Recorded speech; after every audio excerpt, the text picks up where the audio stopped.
오늘 하나님께서 우리에게 주시는 말씀은 요한복음 19장 1절부터 13절의 말씀입니다. 요한복음 19장 1절부터 13절의 말씀입니다. 제가 먼저 읽고 교독하시고 마지막 13절 말씀 함께 읽겠습니다. 이에 빌라도가 예수를 데려다가 채찍질하더라.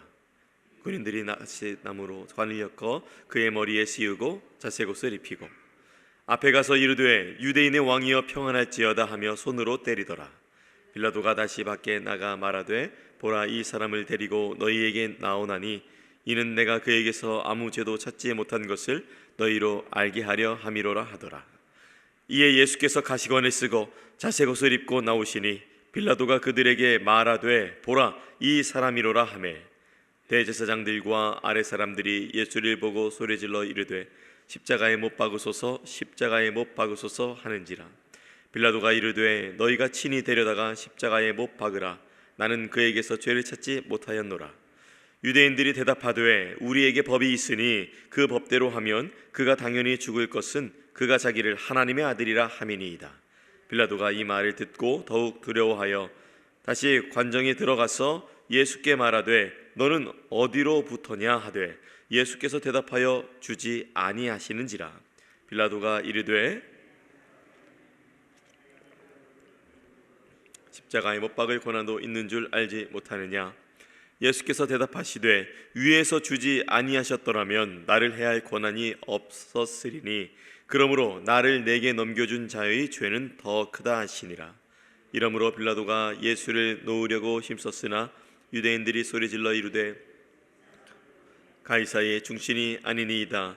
무릇 자기를 왕이라 하는 자는 가이사를 반역하는 것이니이다. 다 함께 빌라도가 이 말을 듣고 예수를 끌고 나가서 돌을 깐뜰 히브리 말로 가바다에 있는 재판석에 앉아 있더라.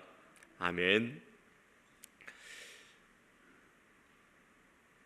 요한복음 19장 1절부터 3절에 보시면은 이 앞절에 죄 있는 바라바는 풀어주고 그리고 죄 없는 예수님은 이제 고난을 당하시는 장면이 이어집니다. 아무 죄 없는 하나님의 아들이신 예수님이 채찍질을 당하셨습니다. 당시 로마 사람들, 로마 군인들이 로마 군대가 사용했던 채찍은 플래젤럼이라고 하는데 잔혹한 고통을 주는데 사용했던 도구였습니다. 나무나 뼈로 만든 손잡이에 여러 가닥의 가죽끈들이 달려있고 가죽끈 끝에는 날카로운 금속 조각이나 뼈 조각 또 납 조각들이 붙여 있었습니다. 그래서 채찍질 할 때마다 살점을 찢고 깊은 상처를 냈죠. 채찍을 당하셨다는 것은 그분의 고통을 강조하는 말입니다. 로마 군인들은 가시관을 머리에 씌웠습니다. 그리고 조롱하기 위해서 자색 옷을 입혔습니다. 군인들은 예수님 앞에 가서 직접적으로 유대인의 왕이라며 조롱을 합니다. 그리고 평안할지어다 라고 얘기하며 예수님의 얼굴을 손으로 때렸습니다.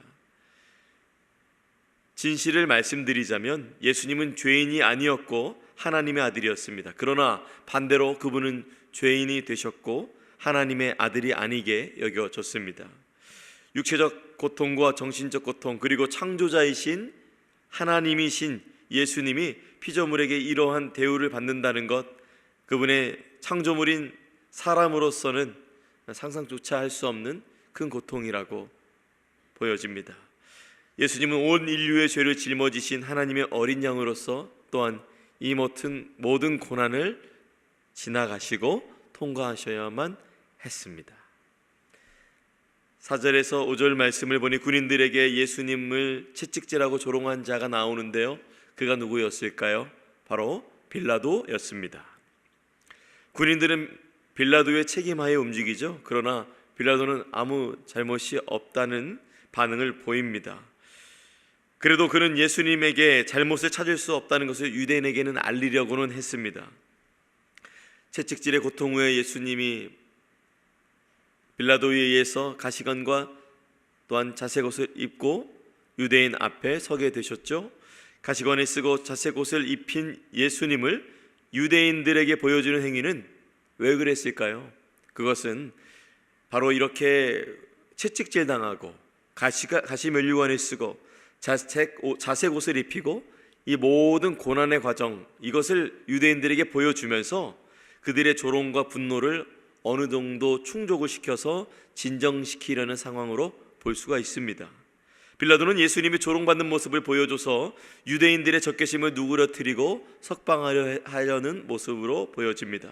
그렇지만 그는 더 적극적으로 죄 없는 예수님을 위해서 나선 것이 아니라 유대인의 강력한 반발 앞에 그만 그도 죄를 짓게 되어졌습니다. 그도 자신의 마음에서 타협이 이루어진 것입니다. 요한복음 19장 1절부터 5절을 통해 2005년을 살아가는 우리가 실천해야 할 것이 있다면 무엇일까요? 바로 요한복음 19장 1절부터 5절은 예수님께서 로마 군인들에게 고난을 당하시는 장면을 묘사하는데요, 이 구절을 통해서 우리가 깨닫고 나아가야 될 것이 바로 고난 속에서도 변치 않는 예수님의 겸손하심과 사랑이라는 것입니다. 이쯤 되면 내가 진짜 하나님의 아들이다라고 그 능력을 보여주실 만한데 그분은 우리를 구원하시기 위해 침묵하십니다. 많은 사람들을 그분의 뜻대로 이끌 수 있는 힘이 분명하심에도 불구하고 이 고통의, 이 고난의 과정을 지나가야만 죄인들이 구원함을 받을 수 있으며 하나님 아버지께 영광이 될 수 있기 때문에 예수님은 그 길을 가십니다. 우리가 어려운 상황 속에서도 예수님처럼 이 겸손함과 또한 사랑을 잃지 않아야 함을 보여줍니다. 2025년에도 3월에도 여전히 세상에는 불의와 고통이 존재할 것입니다. 그리고 그 세상 안에서 세상에는 속하지 않되 빛과 소금으로 살아가는 성도들에게도 여전히 불의와 고통이 존재할 것입니다. 이러한 상황 속에서도 우리는 오늘 예수님을 바라보며 예수님의 겸손하신 모습, 그 사랑을 본받아 타인을 용서하고 사랑하며 섬기는 자리로 나아가야 될 줄로 믿습니다. 그리고 한 가지 더 말씀드리자면 예수님은 고난에 동참하셨습니다. 하늘 보좌에만 그냥 앉아서 하나님의 아들이니 너희가 잘해라 라고 하신 것이 아니라 우리의 죄 있음을 불쌍히 여겨주시고 이 땅에 오셔서 우리가 마땅히 받아야 될 모든 고난과 질고를 당하셨습니다. 예수님은 우리의 고통을 외면하지 않으시고 몸소 고난에 동참하셨다는 말입니다. 2005년에 우리는 다양한 어려움에 직면할 수 있습니다. 특별히 가정에서, 또한 직장에서, 또한 여러분 또 교회 안에서 우리는 여러 가지 어려움을 직면할 수 있습니다. 그러나 그때마다 예수님, 그 고난을 통과하신 예수님께서 여러분과 함께 하신다는 사실을 믿고 기억하면서 위로와 힘을 오직 그분께로부터만 얻을 수 있는 여러분이 되기를 축복합니다. 6절에서 13절 말씀을 중에서 6절에서 8절 말씀을 먼저 보니 대제사장과 아랫사람들은 빌라도의 의도와 다르게 행동합니다.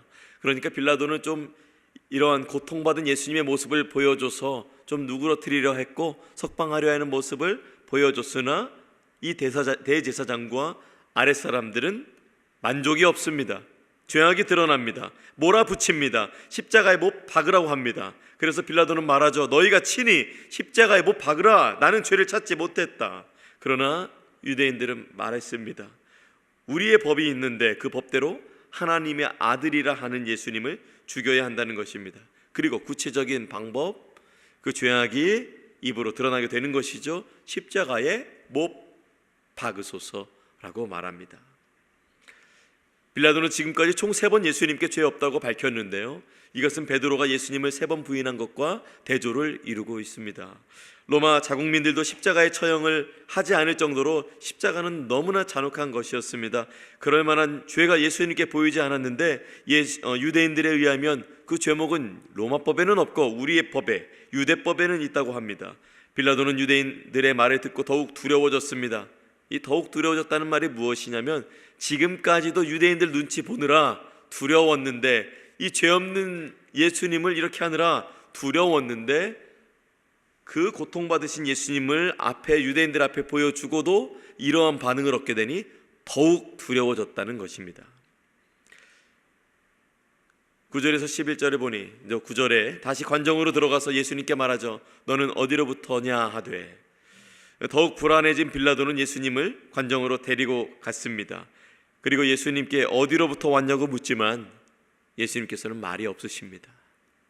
그러자 빌라도는 자신의 힘을 과시하죠.